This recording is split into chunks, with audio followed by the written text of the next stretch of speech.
Have you ever considered that the future could change the past, or that our unshakable construct of causality might be shattered?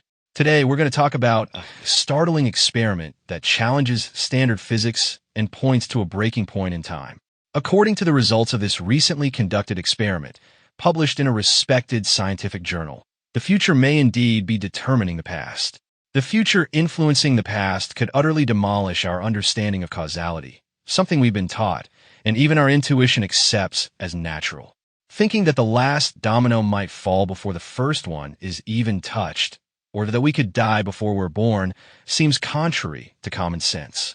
However, physicists from the University of San Diego claim to have experimentally proven retrocausality, setting aside theoretical discussions. So why was this experiment conducted? Or what was it trying to prove? At its core, why did the researchers embark on such an endeavor? This experiment was specifically designed to test a concept called retrocausality. This idea suggests the possibility that a future outcome could somehow reach back into the past, influencing existing conditions or events. Scientists sought to understand if this possibility was real. Most of us assume that events flow in only one direction, from past to future, and that our choices only become definite after they occur. This idea seems natural to us. However, researchers believe there might be something we're overlooking. The claim put forth is this: nature might be playing a trick on us, subtly allowing subsequent states to skillfully guide previous events. And today's evolving measurement technologies have reached a level where they can now uncover this intricate game of nature. Without further ado, let's look at how the experiment was designed. The setup used is quite simple, yet incredibly cleverly conceived. It all starts with a light source and a photon-counting detector placed inside a black box. A red LED was chosen as the light source, but this light doesn't reach the detector directly. First, it's attenuated through a bandpass filter, then directed to the detector via a fiber optic cable. The detector is an extremely sensitive sensor capable of detecting each incoming photon individually.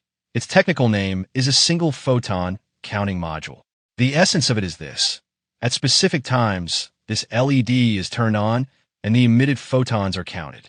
That's essentially all that's done. But beneath this simplicity lies a profound idea that questions the most fundamental laws of the universe.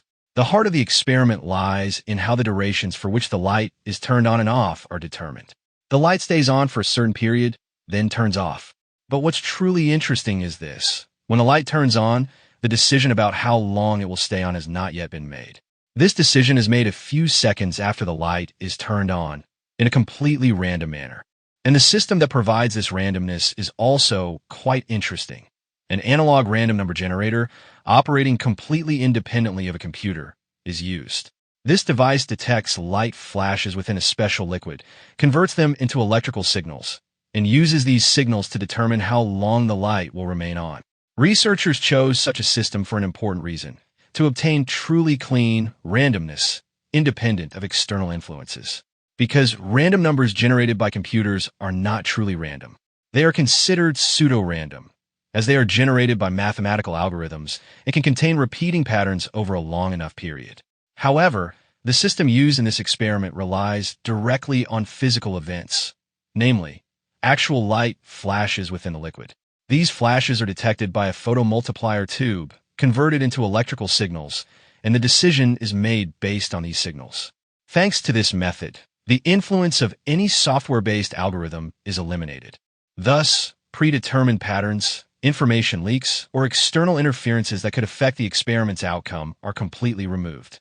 In short, in this experiment, the goal was for the decision of how long the light would stay on to truly be made in the future and in an unknown state. Because the main purpose of the experiment was to answer this question: can a decision made in the future influence a past physical event? And to provide a reliable answer to this question, the source of the decision had to be as independent and pure as possible. The first day of the experiment began with a simple but scientifically meticulously planned routine. In a small laboratory room, the setup placed inside a black box was carefully prepared. The first step involved a 6-second warm-up period for the light source to ensure the system was functioning correctly. After this brief preparation period, the main part of the experiment began.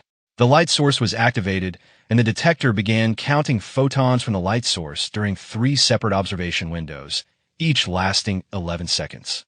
So, a total of 33 seconds of measurement time was performed. This process is one of the most critical stages of the experiment because the measurements taken here occur before the future decision is even made. And it was at this very point that the most critical phase of the experiment took place. After the first 33-second data collection period was completed, the system, in a way no one yet knew, made a random decision. How long will the light stay on? This decision, as we mentioned earlier, was made not by a computer, but by a completely independent physical device based on random light flashes within a special liquid. Thus, the system could make decisions without any external interference. The decision mechanism chose one of 4 possibilities. The light could turn off immediately, or the light could continue to stay on for 220, 330, or 660 seconds. Since this decision was made after the 33-second measurement period just described, scientists began a question. Could this decision be influencing the measurements taken before it was made?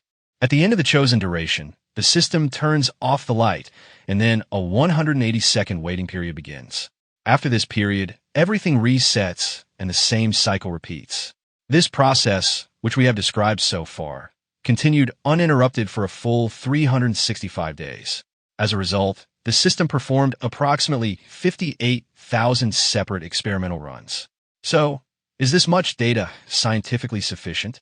To assess whether the results obtained were truly significant, the researchers used a statistical measure of confidence commonly used in science, the sigma value.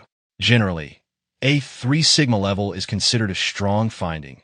5 sigma is seen as the threshold for scientific certainty. For example, the discovery of the Higgs boson was announced at a 5 sigma level. The average value reached in this experiment was 4.7 sigma. This indicates that the probability of the results being coincidental is less than 1 in a million. According to the article, the researchers' comment on this is quite clear. We tried very hard, and the results were too regular to be coincidental. So what exactly was done? The light source is turned on, and photons begin to propagate outwards. The detector counts these photons during 3 observation windows, each lasting 11 seconds. So, during a total observation period of 33 seconds, the number of incoming photons is carefully recorded. This period is called the pre-decision period because no decision has yet been made about how long the light will remain on. Let's say 15 photons were counted in these 33 seconds. It's at this exact stage that the system makes a random decision. This decision, as we explained earlier, is determined by a physical system based on random light flashes within a special liquid. The system chooses one of 4 options: turn off the light immediately, or keep the light on for another 220, 330, or 660 seconds. So, we can think of the process like this. Time t. Light turns on, photons begin to propagate. Time t plus 1. The detector counts these photons. Time t plus 2. The system randomly decides how much longer the light will stay on. And thus, an experimental cycle is completed. In this way, the experiment continued uninterrupted for 365 days. Throughout this entire period, data was regularly recorded, and then detailed analyses began to understand whether the future was influencing the past. In each experimental cycle, photons were counted first. Then, the information about how long the light remained on was noted alongside that photon count. When researchers examined this data, they noticed a strong statistical relationship between the photon counts measured in the pre-counting period and the decisions made afterward. However, they didn't stop there. They didn't just brush off these differences by saying the numbers change a bit.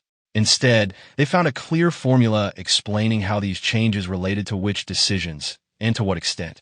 That is, it became possible to make a prediction like if the light is going to stay on for this long, then this many photons might have been counted in the past. To test whether this relationship was coincidental, they applied sigma analysis, which is frequently used in scientific research. The value they reached was exactly 4.7 sigma. This indicates that the probability of these differences being coincidental is less than 1 in a million. In their own words, we tried very hard, and the results were too regular to be coincidental. We can simplify this result by thinking, after the LED light source operates, if the system decides to leave the light on for 330 or 660 seconds, The photon count in measurements taken before this decision was made generally ranges between 40 and 50. However, if the system immediately turns off the light or leaves it on for only 220 seconds, the photon count in measurements taken during the same period remains between 41 and 47.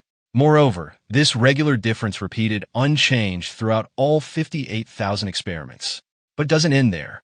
The researchers weren't content with merely observing this retrocausal structure. They also expressed it with a mathematical equation. According to this equation, the information about how long the light will stay on in the future leaves small but consistent traces in past photon counts. In other words, nature might be, as it were, leaking signals into the past that hint at what will happen in the future. If you ask what this means, let's recall the concept of psychohistory in Asimov's Foundation series. There, it was suggested that major events that would occur in the future could be predicted through mathematical calculations. And this information had the power to shape the past. Sounds like science fiction, doesn't it? But perhaps today, on a much smaller scale and at a physical level, this idea might be becoming a reality.